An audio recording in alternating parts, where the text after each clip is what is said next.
국합 배드캅 민주당 얘기인데요. 이게 무슨 뜻인지 나왔었던 발언부터 들려드리겠습니다. 지금은 국민들의 삶이 더 고단하니 잠시 미뤄두자 이제 이런 거고요. 강자가 양보를 하면 포용이 되고 약자가 양보를 하면 굴욕이 된다. 이런 말이 있는데 예. 이재명 대표의 포용력을 보여준 거죠. 그리고 포용력을 보여준 것이다. 이분들에게 기회를 다시 한번 드리겠다 이런 숨은 뜻도 저는 있다고 봅니다. 이제 지도부에서 당원들이 5만 7천여 명이 예. 징계 청원을 했기 때문에 그 답변을 또 해야 됩니다. 그건 최고위원회에서 지금 이제 생각을 해봐야죠. 아, 최고위에서. 아직 답변을 안 한 상태입니다. 이 절차는 그래도 진행해야 되는 것이 아니냐라는 의견들이 많았었는데 예.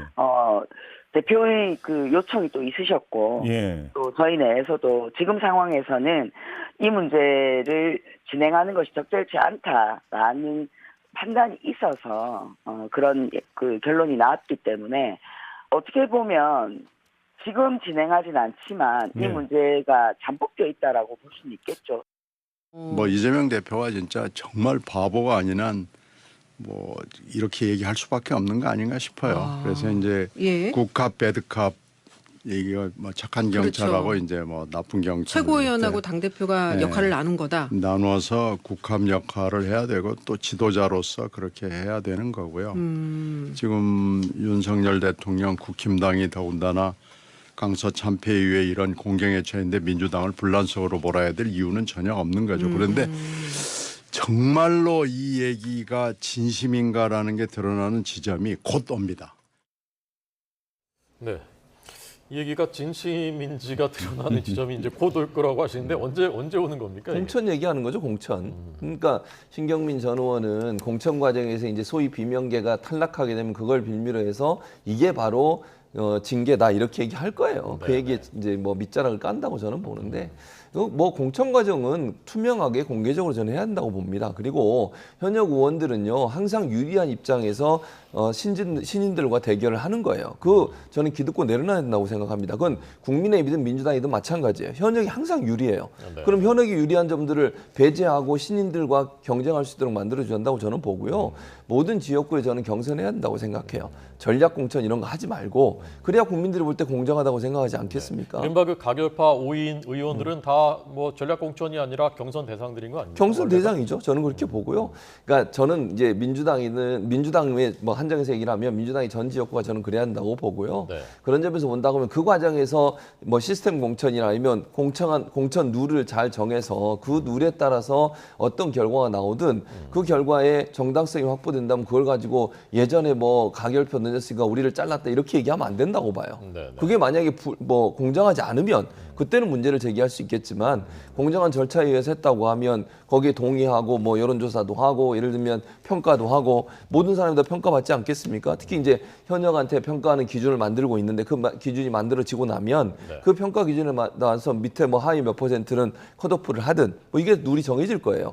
그 룰에 따라 정해지는 것들에 대해서 그게 본인이 탈락했다고 해서 그게 마치 본인이 거기서 제외된 것이 이때 이 문제, 즉 가결파의 영향 때문이다 이렇게 얘기하는 건 저는 타당하지 않다고 생각해요. 그러니까 신경민 전 의원의 말은 밑자락을 까는 거예요. 그럼 이제 만약에 본인이 뭐 출마할지 모르겠습니다만 본인 아니면 비주류라고 생각하는 비명계라고 생각하는 분들이 출마해서 공천에 탈락하면 이제 그걸 빌미로 해서 뭐 무소속 출마를 하든지 다른 어떤 세력화를 하든지 이럴 수 있는 뭐 계기로 활용하지 않을까 이런 생각이 듭니다. 다른 세력화 뭐 창당 같은 것도 가능하다고 생각하십니까? 저는 이제 자체적으로 창당은 좀 어렵다고 보고요. 제가 이제 보는 건 지금 정치권에 여러 얘기들 있잖아요. 특히 이제 김한길 지금 위원장에 대한 말이 많이 나오고 있는데 모르겠어요. 창당 안 한다고 하셨어요. 안 한다고 하셨어요. 그래서 뭐 그렇게 하시길 바라고요. 그러나 그건 모르잖아요. 또 미래에 어떤 일이나 6개월이라는 시간이 남았는데 그 시간에 어떤 일이 날지 모르기 때문에 만약에 그런 일이 발생하게 되면 그쪽과 함께하는 것도 저는 고려 대상이 되지 않을까 그렇게 생각합니다. 예, 어떻게 생각하십니까? 지금 신경민 의원이 얘기했던 시간이 곧 다가오게 될 것이다라고 얘기를 했는데 지명직 최고위원 임명을 둘러싸고 한 얘기라고 생각을 합니다. 지금 지명직 최고위원 한 명을 인선하는 데 굉장히 오랜 시간이 걸리는데요.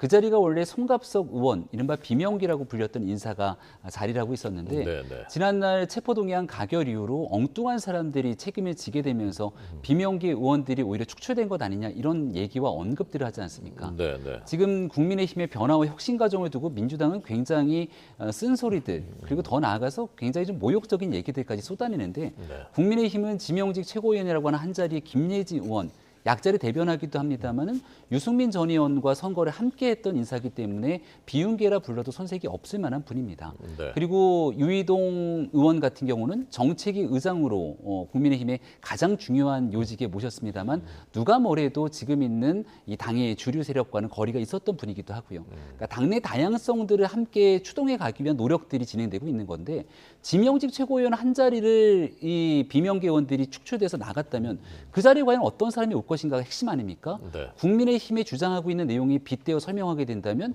여기 이상민 의원 아니면 조금 전에 화면에 나왔던 이원욱 의원 뭐 이렇게 비명계를 대표하는 의원들이 그 자리에 들어올 수 있겠는가? 아마 민주당은 절대로 그런 일을 선택하기 어려울 겁니다. 그렇다면 최소한 최고위원으로 있게 되는 정청래 수석 최고위원 같은 사람이 결국은 징계 절차가 계속 진행될 것 같은 잠시 미뤄둔 거라는 표현들을 쓰게 되니 이런 일들에 대한 진정성을 과연 어떻게 담보할 수 있겠는가라는 비판이 쏟아질 수밖에 없겠죠. 시간이 지나면 지날수록 이재명 대표가 아무리 국함 역할을 한다 하더라도 내적 갈등들이 초래되고 있는 걸 막을 길들은 마땅하지 않기 때문에 정청래 수석 최고위원이 얘기하고 있는 저런 강성 발언들에 대한 제지가 없게 되는 순간 이재명 대표 민주당이 진심이 무엇인지 이런 일들이 차분하게 전달되지 않을까 생각합니다. 네. 양당의 상황을 짚어보고 있는데요. 저희가 앞서 YTN의 정기 여론조사 결과를 시청자 여러분들께 자세히 설명드렸습니다. 이것은 이제 양쪽에서 어떻게 해석하는가 중요한 그 시청자들한테 관심사이기 때문에 자 우선 잠깐 다시 한번 보겠습니다. 정당 지지도는 국민의힘이 27.8, 더불어민주당 35.7 이렇게 나왔고요. 지난 월요일까지 일요일, 월요일에 한 조사 결과입니다. 내년 총선은 여당의 힘을 더 실어주는 선거단은 31.8, 야당의 힘을 실어주는 선거 49.5 이렇게 응답됐고요. 현재 진행되고 있는 국민의힘의 쇄신 노력에 대해서 부족하다 64.3%, 적절하다 19.4%. 물론 이제 인요한 위원장 임명 이후에 그 본격적인 움직임이 아직 덜 반영된 시점이기는 합니다. 자, 끝으로. 윤 대통령의 기본적인 기조, 앞으로 국정운영 기조에 변화가 없을 것이다 응답한 응답자가 66%, 65.9, 3분의 2에 육박했습니다. 자, 자세한 그 여론조사의 내용은 저희가 앞서도 이제 구두로 고지해드렸고 여기 이제 자세하게 서면으로 이렇게 고지해드렸습니다. 자, 이제 먼저 국민의힘 입장에서는 앞으로도 대통령이 안 바뀌실 것 같다라고 생각하는 국민들이 굉장히 많다는 것, 그리고 야당의 힘을 실어줄 것이다. 좀 심각하게 받아들일 만한 부분이 많은 것 같은데요. 네, 보궐선거 참패 이후로 드러난 국민의 준엄한 민심을 받들고 있고 대통령께서도 국민은 늘 옳다 이런 메시지를 내기도 했고요. 대통령의 입에서 취임하고 난 다음 반성이라고 하는 키워드가 나오기도 했습니다. 네. 하지만 국민들 보시기에는 일단 말은 있는데 그다음에 어떤 실질적인 행동이 있겠는가를 지켜보고 있는 과정이 아니겠습니까? 상징적인 행동의 변화들로 국민들이 정부가 좀 바뀌고 있구나라는 부분들을 인지하게 된다면 이런 여론의 인식 흐름들도 좀 바뀔 거라고 보고요. 네. 저희가 제일 뼈아픈 지점 중에 하나는 당직 개편 등으로 인한 긍정평가와 부정평가를 봤을 때 긍정평가가 그렇게 많지 않게 나타났다는 것은 실제 보수층 내에서도 여기에 충분치 않다. 20%가 안 나왔다는 건 보수층 내에서의 불만도 상당하다는 것이거든요. 그래서 일단 당직 개편은 상황을 다잡고 수습하기 위한 1차적 기본 단계였고 그다음에 말씀 주신 인요한 혁신위원장 임명 이후에 어떤 혁신 과정을 통해서 국민의힘의 체질 개선을 가져가는가가 이제 본 게임의 궤도에 들었었다고 봅니다. 이제 그 내용에 대한 여론조사는 아직 잡히지 않았기 때문에 이번 주에 혁신위의 상황과 위원에 대한 인선 그리고 혁신위가 만들어가게 되는 실질적인 혁신과 변화의 과정들을 지켜보고서 국민의 힘이 좀 바뀌는구나라는 인식을 가지면 여론이 조금씩 반등할 거라고 생각하고요. 이런 일들에도 불구하고 국민의 힘이 국민의 민심을 다잡지 못한다라고 하면 굉장히 혹독한 평가가 나오겠죠.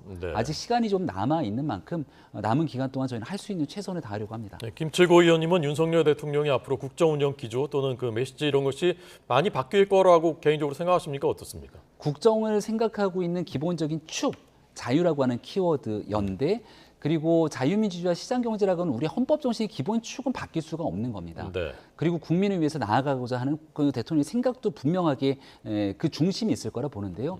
국민들께서 불편해하는 건 이런 중심 축에 대한 불편함이 아니라 네. 태도에 관련된 문제, 그리고 참모진에 관련된 문제, 그리고 국민들께서 정말 이런 것 좀 안 했으면 좋겠다고 생각되는 여러 건들에 대한 변화에 대한 의지, 이런 것들이 맞물려 있기 때문에 그런 일들을 바꾸고 변화하는 데에는 얼마든지 의지를 갖고 변화해 나갈 수 있다고 생각하고요.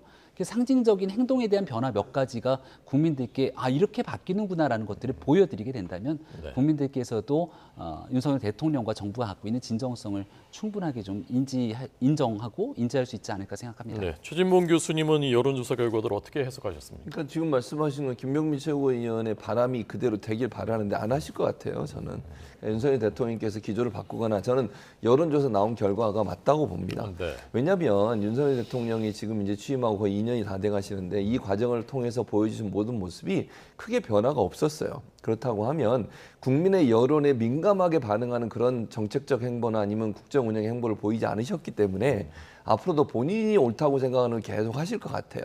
그러니까 최근에 뭐 약간 바뀌는 듯한 통합 얘기 나오고 뭐 협치 얘기도 나오고 이런 얘기가 나왔잖아요. 소통 얘기도 나오고. 근데 실질적으로 야당 대표가 만나자고 했는데 거기에 대해서 아직도 답변이 없으세요. 뭐 그래서 한 발 더 물러나서 그럼 여야 대표하고 같이 만나자 했는데 거기에 대해서 답변도 없으세요. 이런 상황이라고 하면 제가 볼 때는 그러니까 순간적으로 지금의 상황이 어려우니까 이걸 넘어가 보기 위해서 여러 가지 얘기는 하시지만 기존에 갖고 계시던 이념의 중요성을 강조하는 부분이라든지 또는 뭐 본인이 생각하는 게 옳다고 생각하면 변화 없이 계속 가는 부분 이런 부분들은 네. 크게 변화가 없을 거다. 문제는 대통령은 그럴 수 있어요. 국민의힘이 문제인 거죠 이제. 국민의힘은 당장 선거를 치러야 되는데 이런 상황으로 계속 가다 보면요. 지금 여론조사 결과도 보세요. 여러 가지 어려운 상황이잖아요. 지금 강서 선거, 그 재보선 선거 참패하고 나서 변화한 모습을 전혀 보이지 못하고 있는 게 저는 문제라고 생각해요. 한 게 이제 혁신위원회 띄우려고 하는 건데 이것도 정권을 줬는지 안 줬는지도 모르겠고 인요한 위원장이 정말 공천 개혁을 위해서 뭔가 틀을 짤 수 있는 권한까지 갖고 있느냐 하는 부분도 저는 네. 상당히 의문이에요. 네. 그 권한을 안 주면 정권을 줬다는 말이 말이 안 되는 거예요. 예, 뭔 정권을 줬죠? 위원 인선하는 거 정권 주는 거 아무 의미가 없어요. 그러면 공천하는데 그 공천 개혁의 틀 자체를 만들 수 있도록 해줘야죠. 네. 그 권한 안 주면 저는요 인요한 위원장 뭐 아무리 활동을 해봐야 네. 한계가 있을 거라고 생각합니다. 네.